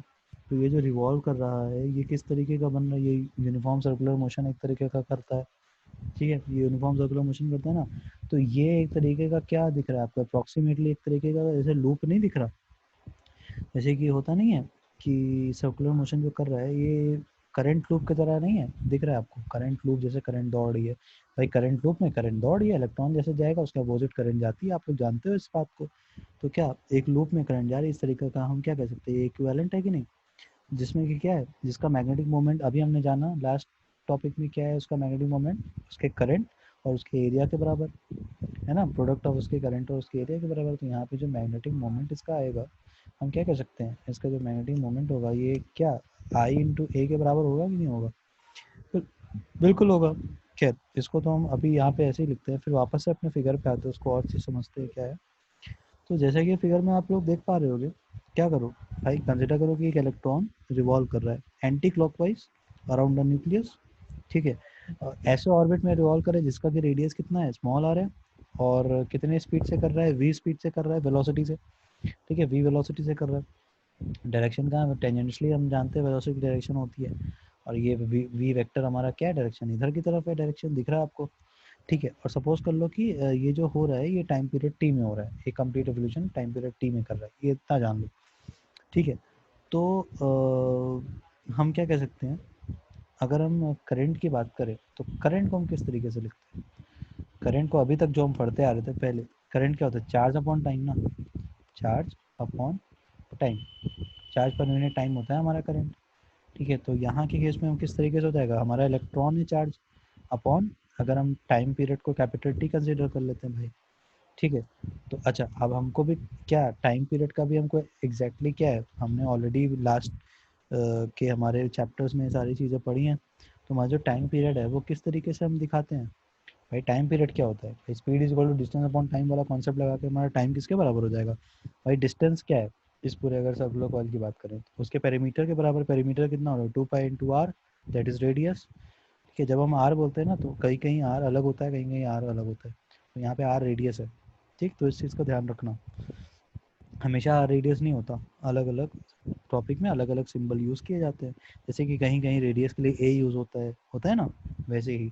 तो यहाँ पे हम क्या लिख सकते हैं, टी के जगह पे 2 पाई आर अपॉन, मतलब डिस्टेंस अपॉन स्पीड लिख सकते हैं ना, तो डिस्टेंस अपॉन स्पीड, डिस्टेंस क्या है 2 पाई इंटू आर, अपॉन में स्पीड क्या है हमारा वी है कि नहीं है कि नहीं है बताओ, बिल्कुल है।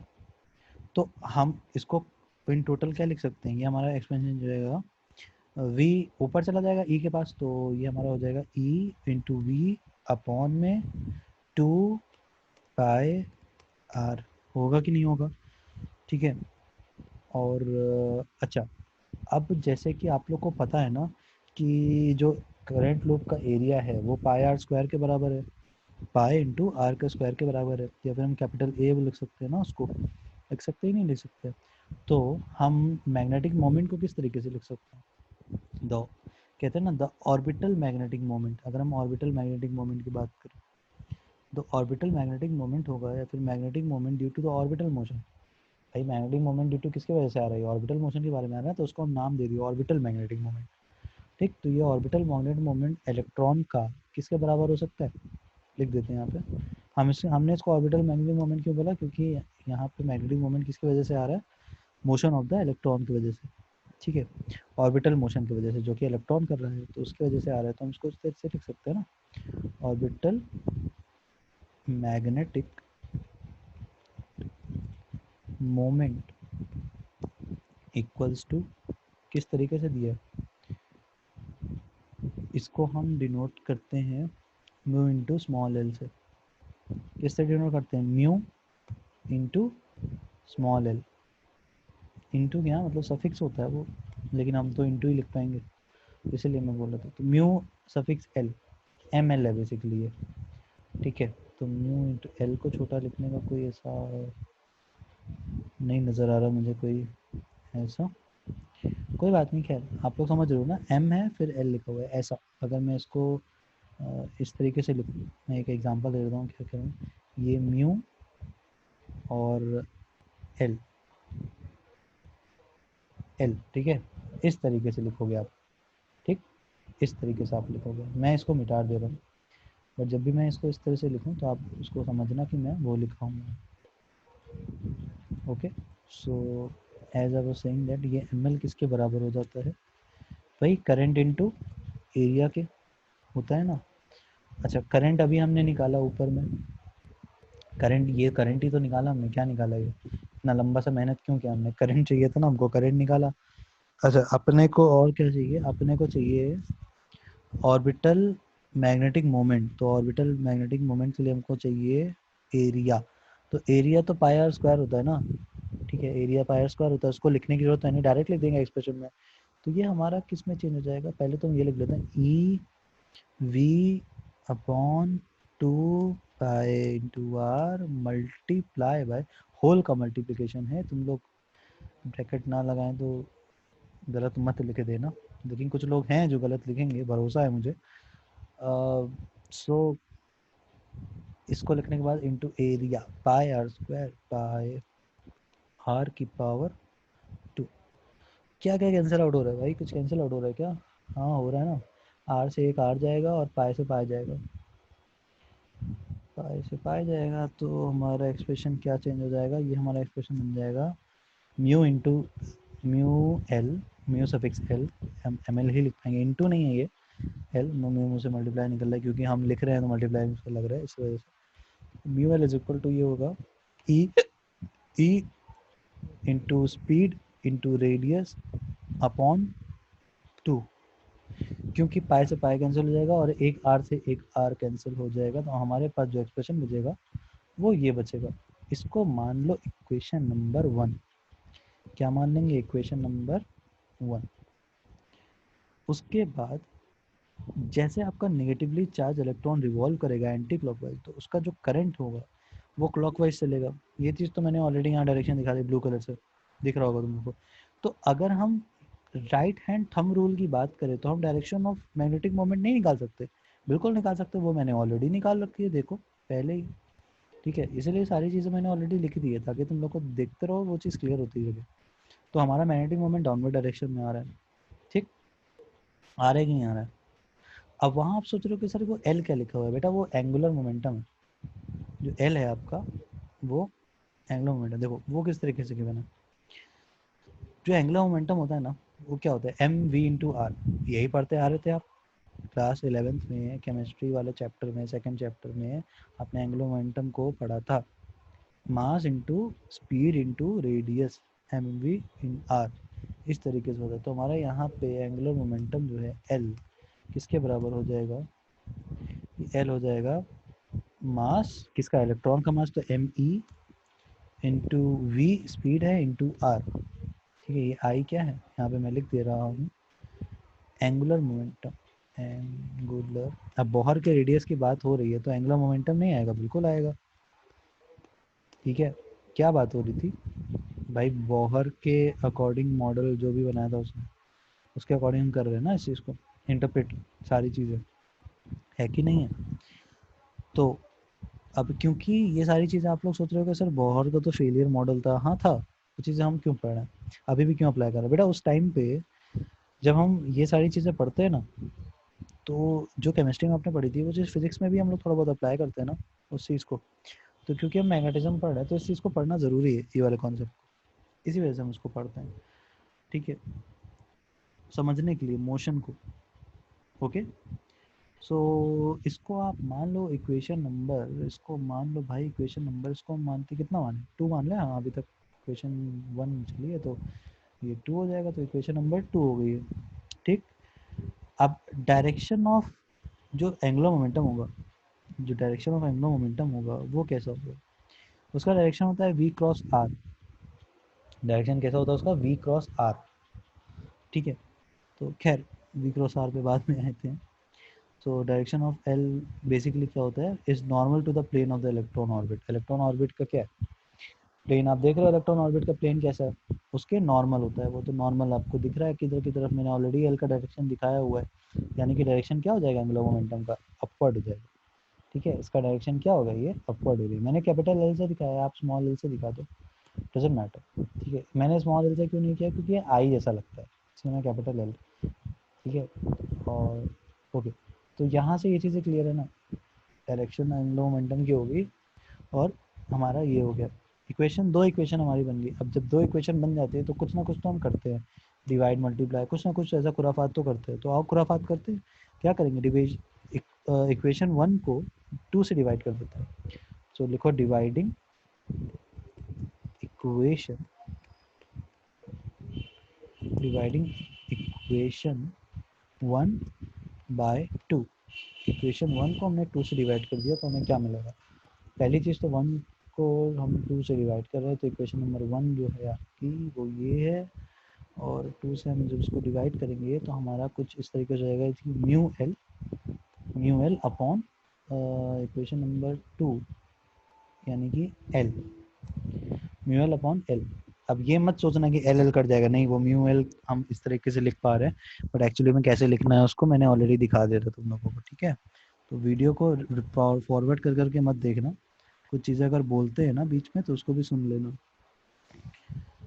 हाँ, तो ये जो रेशियो है ये हमारा आ जाएगा e v r upon 2 upon upon upon में एम वी आर, ठीक है, एम वी आर आएगा।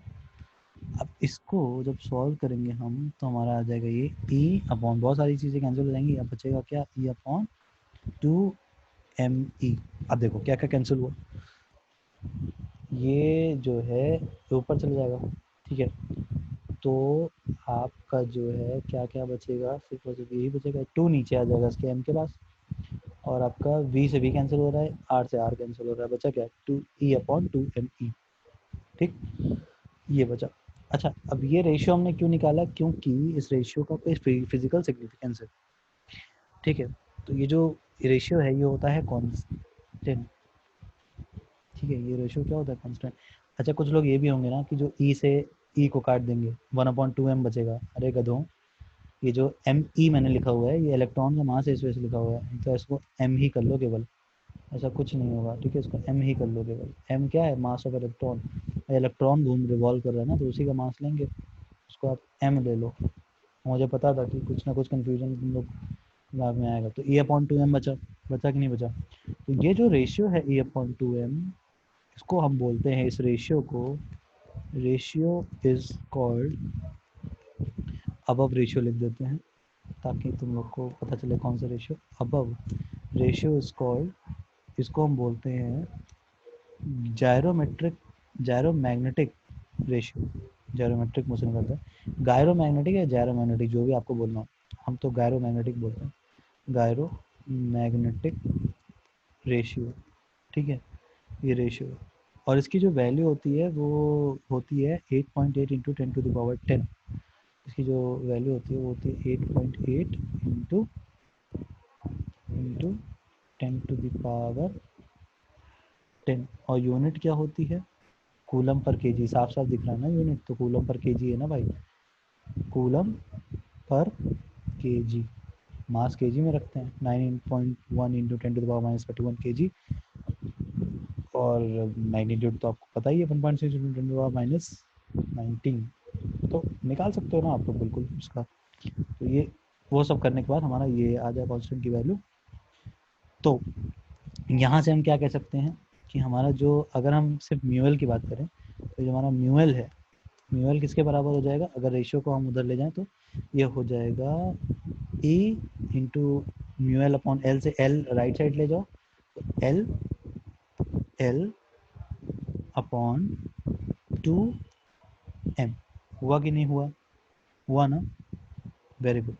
यहाँ से करने का फ़ायदा जानते हो क्या हुआ, यहाँ से हम क्या कह सकते हैं कि अगर डायरेक्शन, अगर हम इसको वेक्टर में लिखें, वेक्टर फॉर्म में, तो म्यू एल के ऊपर आएगा वेक्टर, अब लगाना, ऊपर तो मैग्नीट्यूड चल रहा था, अब वेक्टर लगाना, इज इक्वल टू आएगा ये माइनस ऑफ, क्योंकि वेक्टर फॉर्म में लिख रहे हैं ना तो हमको इसका भी लिखना पड़ेगा, minus of upon E upon 2m, पहले तो ये लिखो, ये लिख लिया पूरा, ठीक है, उसके बाद मल्टीप्लाई कर दो एल से, और एल पे रहेगा वेक्टर इस बार, तो ये वेक्टर फॉर्म है इसका। तो मैं इसको हाईलाइट कर देता हूँ ताकि तुम लोग इस चीज़ को क्लियरली देख पाओ, ठीक है। तो ये है वेक्टर फॉर्म, ठीक है, ये है वेक्टर फॉर्म, और ऊपर जो लिखा हुआ है वो है मैग्नीट्यूड फॉर्म, ऊपर लिखा हुआ मैग्नीट्यूड फॉर्म है, ठीक है। तो ये वाला हमारा वेक्टर फॉर्म है, वेक्टर फॉर्म को मैं लिख देता हूँ, दिस इज वेक्टर फॉर्म। तो आप लोग वेक्टर फॉर्म में वेक्टर जरूर लगा लेना, किस पे, म्यू एल पे वेक्टर है और एल पे वेक्टर है, इज इट क्लियर। तो इस चीज़ को भूलना मत बिल्कुल भी, अभी और आगे जाना है अपने को, ठीक, इतना चीज़ें कर लिए ना। यहाँ पे जो नेगेटिव साइन है उसका फिजिकल कुछ एक मतलब सिग्निफिकेंस क्या है? The negative sign shows that the direction of l is opposite to that of mu l. यहाँ पे साफ साफ दिख रहा है आप लोगों को, जो डायरेक्शन है एल ये म्यू एल के अपोजिट है, दिख रहा है ना तुम लोगों को? बिल्कुल हाँ, तो ये नेगेटिव साइड यही इंटरप्रेट कर रहा है, ठीक। तो अगर हम बोहर क्वांटाइजेशन कंडीशन की बात करें, बोहर के क्वांटाइजेशन कंडीशन की अगर बात करें, तो एंगुलर मोमेंटम किसी भी इलेक्ट्रॉन का किसी भी मतलब ऐसी ऑर्बिट जहाँ पे उसको परमिशन है घुसने की एनर्जी के अकॉर्डिंग उसके, तो एंगुलर मोमेंटम किसी भी इलेक्ट्रॉन का, electron of an electron obviously, मतलब अगर बोहर की बात करें तो एक ही इलेक्ट्रॉन होगा, तो हम ये भी कह सकते हैं the angular momentum of an electron in any orbit, वो किसका इंटीग्रल मल्टीपल होता है? h अपॉन 2 पाई का इंटीग्रल मल्टीपल होता है। याद करो nh अपॉन 2 पाई, हाँ, h अपॉन 2 पाई, 2h अपॉन 2 पाई, 3h अपॉन 2 पाई, 4h अपॉन 2 पाई, याद आ गया? ऐसा कुछ था, आपने पढ़ा है। तो किसका इंटीग्रल मल्टीपल होता है? आपका एंगुलर मोमेंटम h अपॉन 2 पाई का, वेयर h इज, आप जानते हो मैं h बोल रहा हूँ ना, तो h क्या है? प्लैंक्स कांस्टेंट ही तो है ना, h small h Planck's constant है, जिसकी वैल्यू कितनी होती थी? 6.63 into 10 to the power minus 34, याद करो। सो ये हमारा प्लैंक्स कांस्टेंट है, और हमारा जो L होता है वो क्या होता है? NH अपॉन 2 पाई, जहाँ N जो है 1 2 3 कुछ भी हो सकता है, हो सकता है ना, हो सकता है, बिल्कुल हो सकता है। तो यहाँ पे हम क्या लिख सकते हैं? जैसे कि जो हमारा अगर क्वांटाइजेशन के अकॉर्डिंग देखें, अगर हम क्वांटाइजेशन के अकॉर्डिंग देखें तो हम एंगुलर मोमेंटम को किस तरीके से लिख सकते हैं? NH अपॉन 2 पाई, यही तो है, यही तो क्वांटाइजेशन रूल कहता है हमारे बोहर का, ठीक है। उसके बाद जहाँ पे n क्या है? 1 2 3 4 कुछ भी हो सकता है, इंटीजर है ना, n is equal to 1 2 3 dot dot dot dot कुछ भी, ठीक है, n तक, मतलब मान लो कुछ भी हो सकता है n की वैल्यू। तो हमारा यहाँ से हम क्या कह सकते हैं कि जो हमारा म्यू एल है, म्यू एल, आप मैग्नीट्यूड फॉर्म लिख रहे हैं, हम क्या कह सकते हैं? म्यू जो एल है वो इंटीजर मल्टीपल है, ठीक है। क्या है ये? बता, e h upon n h upon 2 pi था ना, तो हमने क्या रख दिया? सिर्फ और सिर्फ म्यू की वैल्यू रख दी यहाँ पे भाई, तो आ जाएगा ई एच अपॉन में 4 पाई इंटू मास। कहाँ से आया? थोड़ा सा दिमाग लगाओगे क्लियर हो जाएगा। ऊपर देखो नीचे देखो, आ जाएगा, बिल्कुल आ जाएगा। अरे भाई क्या किया? M l is equal to e into l upon 2 था, एल की value n h upon 2 pi रख दी, बस उसको मल्टीप्लाई कर दिया, ये इस तरह से आ गया, और एन को बाहर लिख लिया। लिखा? लिखा ना? हो गया, यही तो किया हमने भाई। ऊपर वाली जो इक्वेशन है ये वाली इक्वेशन जो है, ये वाली इक्वेशन हाईलाइट कर दूं, ये वाली इक्वेशन में यही तो रखा मैंने। हाँ, कोई बात नहीं, चलो हाईलाइट कर दूं,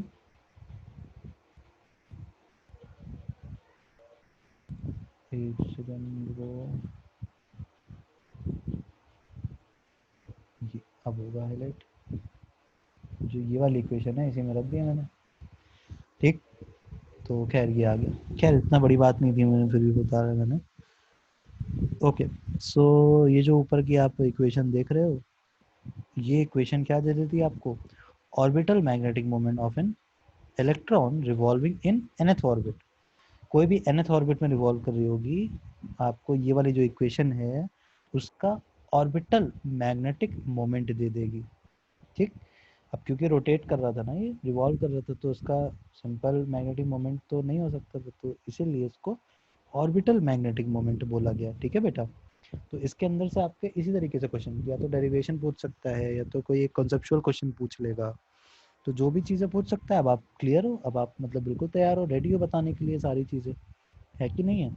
और आज के आज ही ये वीडियो देख लेना, ताकि ये टॉपिक बिल्कुल खत्म हो जाए, तो 2 टॉपिक खत्म हो जाएंगे, उसके बाद फिर हम इस तरीके से इस पे बेस्ड जो क्वेश्चन बन सकते हैं नेक्स्ट में हम वो कर लेंगे, ठीक है बेटा।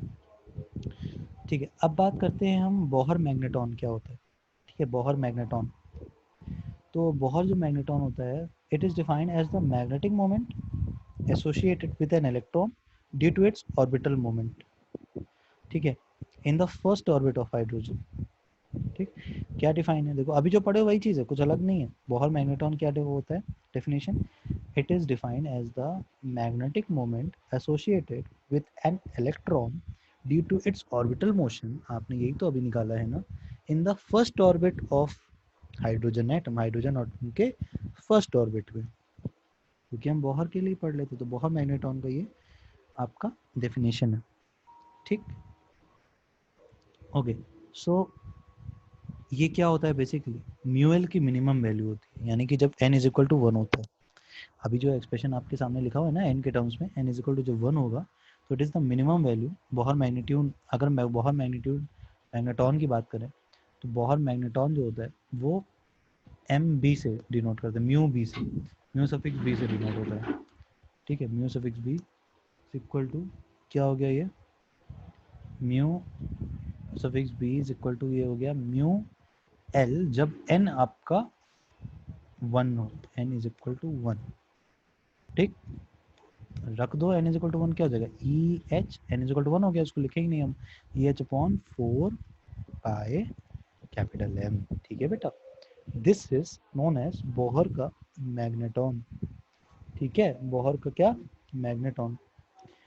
और अगर हम ये सारे, अच्छा ध्यान देना, बिल्कुल ध्यान देना, तो ये बोहर का मैग्नेटॉन एक कांस्टेंट वैल्यू हो गया ना, देखो भाई ई भी कांस्टेंट है भैया, मैग्नीट्यूड तो चोरी चेंज होगा, वो ई भी कांस्टेंट है, प्लैंक्स भी एक कांस्टेंट है, 4 भी कांस्टेंट है, पाई भी एक कांस्टेंट है, और मास ऑफ द इलेक्ट्रॉन भी कांस्टेंट है।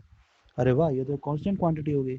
जब सारी वैल्यूज को रख दोगे और सॉल्व करोगे, सारी वैल्यूज को रख के, सारी वैल्यूज का मैं एक बार नाम ले लूँ क्या, नंबर्स में, ई की वैल्यू क्या, 1.6 into 10⁻⁹ minus 19, Planck's constant 6.6 into 10⁻⁻34, unit उसकी जूल सेकंड होती है, अपॉन में 4 तो 4 ही है, पाए की 3.14 ले लो, इनटू जो आपका मास है वो 9.1 इंटू 10⁻⁻31 केजी में लेना है। After putting all this values and solving, हम हमारे पास आता है 9.27 इंटू 10⁻⁻24 एम्पियर मीटर का स्क्वायर, यूनिट जरूर लिखना। ठीक है, तो ये आपका था बोहर मैग्नेटॉन का। खैर क्वेश्चन 1 मार्क्स में आता है कि बोहर मैग्नेटॉन क्या होता है, तो आप ये वाला चीज़ लिख के चले आओगे, अगर आपसे न्यूमेरिक वैल्यू पूछी तो आप वो भी बता देना। ठीक, तो ये तो एंगुलर मोमेंटम की, चलो ऑर्बिटल एंगुलर मोमेंटम का हम जाना, स्मॉल एल होता है ऑर्बिटल एंगुलर मोमेंटम, और ऑर्बिटल आपका मैग्नेटिक मोमेंट ये होता है म्यू एल। ठीक, सो एक इलेक्ट्रॉन के पास ना उसका स्पिन एंगुलर मोमेंटम भी होता है, जिसको हम एस से डिनोट करते हैं।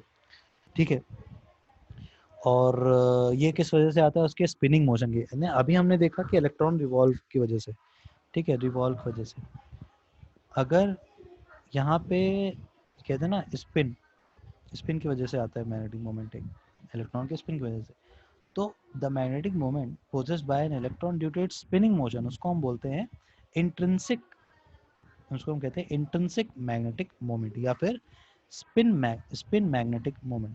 ठीक है, इसको अगर तुम लोग लिख सकते हो तो लिख लो, ऐसे कोई उसमें वो इफ एंड बट नहीं है, बट हाँ उसका डेरिवेशन तो नहीं हमारे कोर्स में है स्पिन वाले का, वो आप हायर क्लासेस में देखते हैं। ठीक है, बट इसको हम क्या कहते हैं, जो मैग्नेटिक मोमेंट स्पिन की वजह से आता है उसको हम बोलते हैं इंट्रिंसिक मैग्नेटिक मोमेंट या फिर स्पिन मैग्नेटिक मोमेंट। तो ये जो इंट्रिंसिक मैग्नेटिक मोमेंट है उसको हम म्यू एस से डिनोट करते हैं, तो एम एस। ठीक है, म्यू भी आपने जान लिया, म्यू एल तो जाना ही था, म्यू एस के बारे में भी जान लिया, और वो किस तरह से गिवन होता है, minus e upon upon mass of electron obviously, whole multiply by आपका, यहाँ पे जैसे वहाँ पे एल वेक्टर आया था, यहाँ पे एस वेक्टर आ जाता है। ठीक है, एस वेक्टर जो कि आपका स्पिन मोमेंट है। ठीक है, सो अगर आप टोटल मैग्नेटिक मोमेंट की बात करते हैं इलेक्ट्रॉन की, ठीक है, तो यहाँ से हमारा जो टोटल कहते हैं ना, total magnetic moment, total magnetic moment of electron की अगर हम बात कर ले, तो अब यहाँ पे हम क्या कर लेंगे, दोनों को टोटल कर लेते हैं, वो किसके बराबर होता है, वो होता है mu L plus mu S vector में, ठीक है, mu L plus mu S, तो mu L plus mu S, ठीक है बेटा, वेक्टर में है ये सारी चीज़ें, ठीक। तो टोटल को हम इस तरीके से डिनोट करते हैं, इट इज़ इक्वल टू, हम सिंपल म्यू, यहाँ पे एम नहीं है बेटा, ये म्यू है, ठीक है, जो मैं एम लिख रहा हूँ ना उसको म्यू है, तो कभी भी गलत मत कर देना, ठीक। क्योंकि एम की कुछ अलग ही मीनिंग हो जाएगी अगर उसको एम लेके चलोगे, और कभी कभी जैसे मैं सफिक्स वाला नहीं लिख पाता, जैसे म्यू एल, मैं उसको एम एल ही लिख सकता हूँ, वो मल्टीप्लिकेशन दिखता है but it is not multiplication. Okay, so यहाँ से तो ये चीज़ें क्लियर हो गई होगी तुम लोगों को अब, ठीक है। तो अब हम क्या कह सकते हैं कि ये हमारा टोटल जब हम ऐड कर देंगे तो हमारा वो आ जाएगा, तो आप लोग ऐड कर लेना, इस चीज़ को एक्सप्रेशन बनेगा, that will be total magnetic moment. तो अगर आपसे एग्जाम में पूछे total magnetic moment of an electron revolving around a nucleus, तब आप पूरा का पूरा दोनों एक्सप्रेशन आपको करना पड़ेगा। अगर 3 मार्क्स में आएगा तो भी आपको करना पड़ेगा, वैसे तो 4, आपका पैटर्न कुछ चेंज हुआ है तो 5 मार्क्स में ये आ सकता है, अगर आएगा तो आप पूरा दिखाओगे, ठीक है। तो ये था आपका थ्योरेटिकल पोर्शन, पूरा जितना हो सकता था इस टॉपिक के अंदर में उतनी इन्फॉर्मेशन आपको दे दी गई है, ठीक है, बोर्ड से रिलेटेड जो भी था सारी इन्फॉर्मेशन आपको मिल गई। इसके बाद हम सॉल्व करेंगे कुछ क्वेश्चंस, और क्वेश्चंस जब हम सॉल्व करेंगे तो उसमें हम कई कई अलग अलग तरीके के क्वेश्चंस करेंगे, क्योंकि इस बार आप लोगों का बार मैग्नेट वाला सिस्टम तो हटा ही दिया गया है, तो सिर्फ यही इसी से रिलेटेड क्वेश्चंस करेंगे, जो कि हमारा सर्कुलर इलेक्ट्रॉन का होगा या फिर सर्कुलर कॉइल का होगा। Is it clear? तो हम वैसे ही क्वेश्चन को करने वाले हैं।